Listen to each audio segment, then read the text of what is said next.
Clark W. Griswold asks, how can I turn this blog post into a selling machine?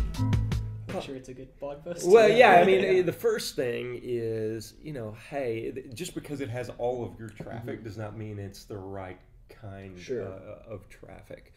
And I kind of look back at, again, to harp on my old experience, but so Facebook changed their algorithm on us. We had 8 million Facebook fans, and we were posting pictures of products there and getting a very high rate of people seeing them. 50-60% of people, those 8 million fans would see, and we'd get a good deal of revenue every time we posted. Well, Facebook changed their algorithm, and they said, no, you can't post products anymore. So what we did was started posting content. So we built a content site that ended up getting, I think, 14-15 million uniques in its biggest month.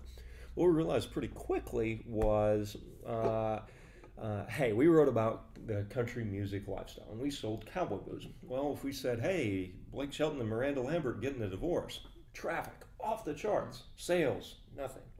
And so you had to find that medium of what the post was about and the ability to drive algorithms on Facebook. So if you wrote, for instance, your 12 favorite boots to wear to country music festivals or something like that. Maybe the engagement wasn't quite as high, but revenue did flow out of that experience.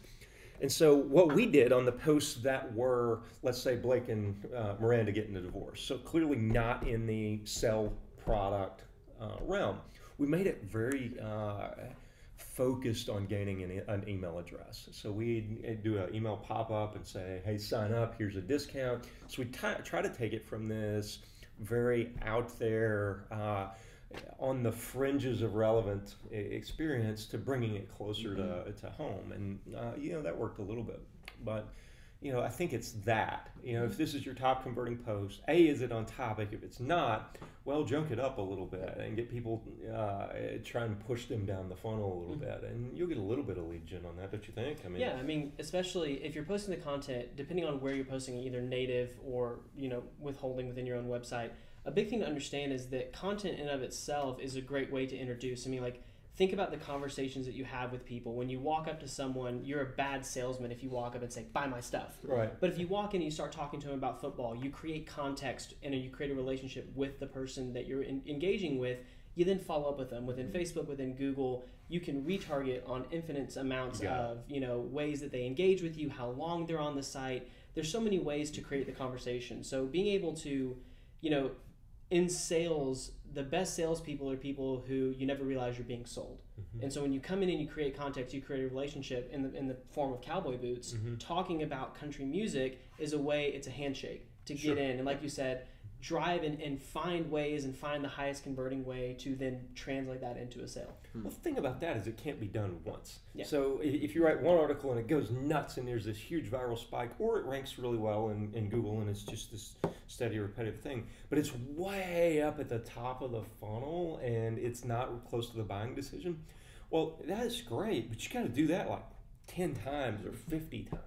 In order for it to be successful, and 50 handshakes before you get a deal, I guess is the way to look at it. So it's not that there's not some value in just content for content's sake and building a relationship, but that's a different strategy, and it's got to be more. There's got to be more to it than just a one-touch, very shallow experience. Yeah. And Blake, talking about collecting the email. Once you collect the email, what would you recommend from an email flow perspective?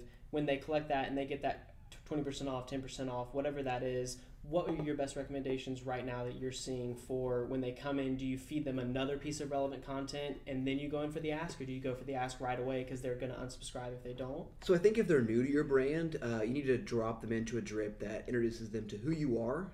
Start off with kind of some shallow content and then dive deeper into product kind of as you continue through that drip over the course of probably 3 or 4 weeks of sending them email once, maybe twice a week max. Okay.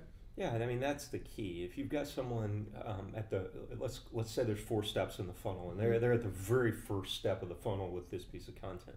Well, hit them with retargeting. Well, yeah, ask for their email address, and if you get it, great. And through that, you're going to give them more content and more content and more content and more content, and keep it super engaging. The whole time whispering, "Hey, I actually sell this product." Yeah. You can't yell, I sell, because then you get an unsubscribe. retargeting, maybe you can do that if they perform a very specific action. So they come in on Blake and Miranda are getting a divorce, Carrie Underwood's famous leg workout. They come in on that kind of content. They happen to click over and look at a pair of boots. Well, that's your cue right then. Mm-hmm. Start being more aggressive. Here's the retargeting email flow. Here is a buy this boot email. Here's a Facebook retargeting ad that says buy this. If they happen to go then search for something commerce related over on Google, well, make sure your bid is amped up about 500% above what a normal bid for a regular person Googling that would be. So it's a data point, and done correctly, you can use it to push people down the funnel.